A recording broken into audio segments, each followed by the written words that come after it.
Hey guys, welcome back to Joe Cooks. Today we're going to be making guacamole onion rings. I'm really excited about this dish because number one, I love guacamole, and number two, I love onion rings.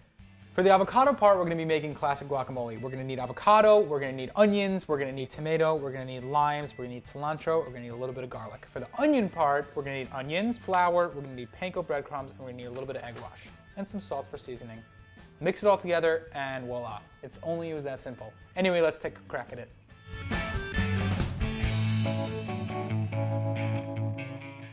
All right, so we're gonna make the guacamole first. Take the avocado and you cut a little halfway down the middle like this. Then you open it up like this. A lot of people do it differently, but the next thing that I do is I basically slice it down the middle like this, just like this, and I cut it into squares.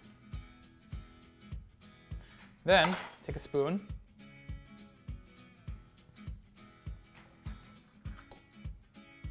it's that easy. Next, we're gonna cut a lime in half and put the juice into the avocado. All right, now since the avocados are all cut and put into the bowl, we're gonna mash them all together.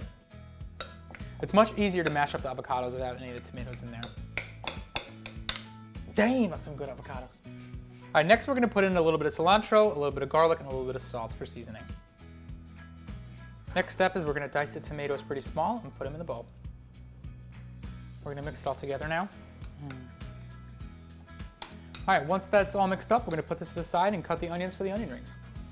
So now we're gonna cut the onion into 1/2 inch rings. Not yet, I'm not gonna catch for crying. All right, so you're gonna carefully divide them out so they're individual rings. What you do is you put it on your finger, see if it fits, and if it breaks, it means that you don't use it. After you cut your onions into rings, we are now gonna place them onto a plate.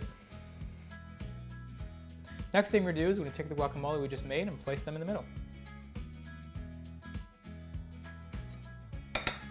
All right, but before you're done, you make sure that they're all flattened out so they look a little bit nicer than this.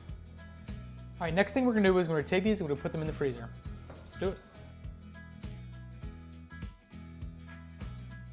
All right, so we just took our guac onion rings out of the freezer. For the most part, it looks pretty solid. It doesn't seem like anything's gonna come out of there. We have flour, egg wash, and panko breadcrumbs, and then we're gonna put it on a plate on the side.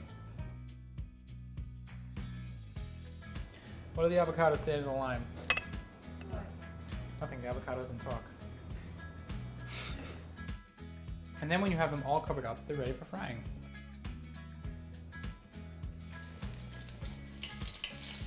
I'm just turning this one over a couple more times because I want to make sure that it's super crispy. They smell really good, I have to say. So the frying went pretty well. A couple of them kind of came apart in the middle. I recommend freezing them for longer than 2 hours. Make sure they're completely rock solid before you put them into the deep fryer, or else you might have a little bit of a mess. But overall, the frying was pretty good, and I'm excited to taste it. There you go. It's a little bit messy, but that's expected of guac inside of an onion ring. But there you go. Pretty good. The warm guac is not as bad as I thought it would be, but it's average. It tastes like an onion ring and guacamole together. It sort of tastes like guacamole because there's supposed to be onion in guac anyway. So overall, this was a pretty good Buzzfeed test. Not amazing, not terrible. I'd give this a 6.5 out of 10. Hey guys, thanks for watching Joe Cooks. Let me know in the comments below if you guys like this recipe or if you want us to try anything else. Stay classy, internet.